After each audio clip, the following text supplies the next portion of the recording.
Welcome to In the Workshop. In this one I'm showing how to repair a broken Minelab Ctx 3030 17-inch coil. And just in case you don't know, a Minelab Ctx 3030 is a metal detector, and this is one of the coils for it. I've already repaired an 11-inch Ctx coil in a previous video, and if you watch that video you will see that the repair standard was not good on that, but this one takes some beating. These Minelab Ctx coils are very expensive. Very good though, I must admit, but very expensive, and the lugs are not the strongest part of them. They seem to break quite easily, and most people just stick them back together with 5-minute epoxy, like this one, and it's a disaster. So if you're going to repair one of these, please don't be tempted to use 5-minute epoxy. It does sort of hold the parts together, but with this amount of 5-minute epoxy all over the place, well, it would stick anything together. Most of the videos on this channel are about miniature steam engines, so if you got here by accident and you wanted to know how to repair your Ctx coil, well, you've come to the right place. But if you want to look at something else, have a look around my channel. You'll see there are an awful lot of videos all about miniature steam engines. In this part of the video, I'm showing just how easy it is to remove all of the epoxy resin and random bits of polystyrene which someone had used to repair the lugs. This coil was a spare one that came with the metal detector that I bought. So why have I got a metal detector? Well, I'm moving house very shortly, and where I'm moving is between York and Selby in the United Kingdom, and this area should be a really good spot to metal detect. My daughter and her husband have a 250-acre farm right in the middle of this gap between Selby and York, and I'm quite looking forward to it. The man in the northeast of England, from whom I bought this metal detector, was showing me some of his finds, and they were quite interesting, quite a lot of Roman things and one or two Viking items. And this was just a spare coil that came with the metal detector. And while I've been telling you that, I've removed the coil cover, which sits underneath and stops the coil itself getting marked. And after a quick wipe over with a clean cloth, it's looking better already. The first thing that I need to do is to remove every trace of the epoxy resin, which is quite randomly stuck to the coil very close to where the repair was attempted. And in between scraping off the epoxy resin, I'm using some cellulose thinners on a paintbrush to generally clean the area. And in case you're the type of viewer who thinks, well, this is not about steam engines, I don't want to watch it, well, I would recommend that you do, because some of these principles that I'm showing are very similar to some of the principles used in soldering. Here we have something in common. I'm cleaning the area very thoroughly. I'm going to stick a new lug to this mounting because the original one's long gone.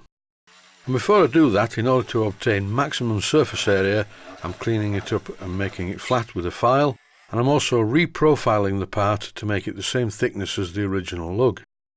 This is a piece of 4mm ABS sheet that I bought when I repaired the 11-inch coil. And with this piece of 4mm sheet, the first thing I did was to make sure that the adhesive I was going to use for the job actually did dissolve ABS.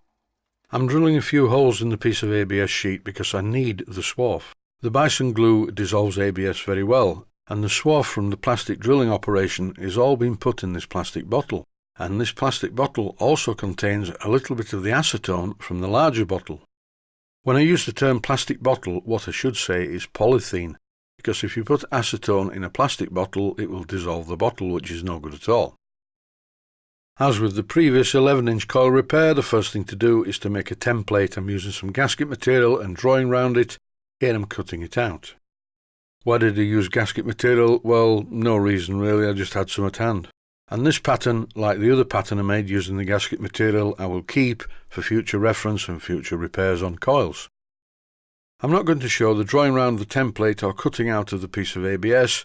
Suffice to say, here's the finished piece ready to fit to the detector coil. As the other coil is also cracked and ready to give way any minute, I'm going to reinforce that, so for this side I'm using 2 pieces of ABS plastic. In the previous coil repair I cut out the hole in the gasket material, but really pushing a scriber through the centre of the ring seemed to do the same job. It marked out a position where I could drill a small hole. With ABS it's always a good idea to drill a small pilot hole to guide a larger drill, because it can wander otherwise. After cutting out all of the ABS parts that are required, I stuck 2 of them together to form a stepped part, and I'm going to stick the other piece of ABS sheet to the other lug using some bison adhesive. Plenty of bison adhesive because I don't want any dry spots. A couple of spring clamps hold the parts together, and as you can see already, the step part feels quite firm. It's important to make sure that everything remains in place while the glue sets.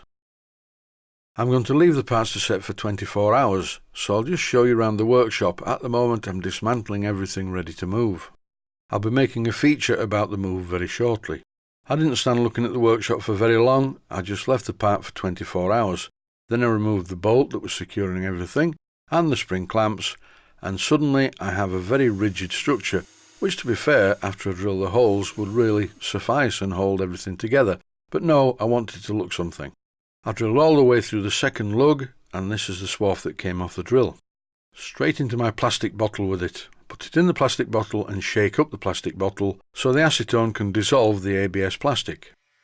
Before I go any further now, I'm using my small motor tool to just clean up the edges of the plastic that I fitted to make it match exactly the original lug.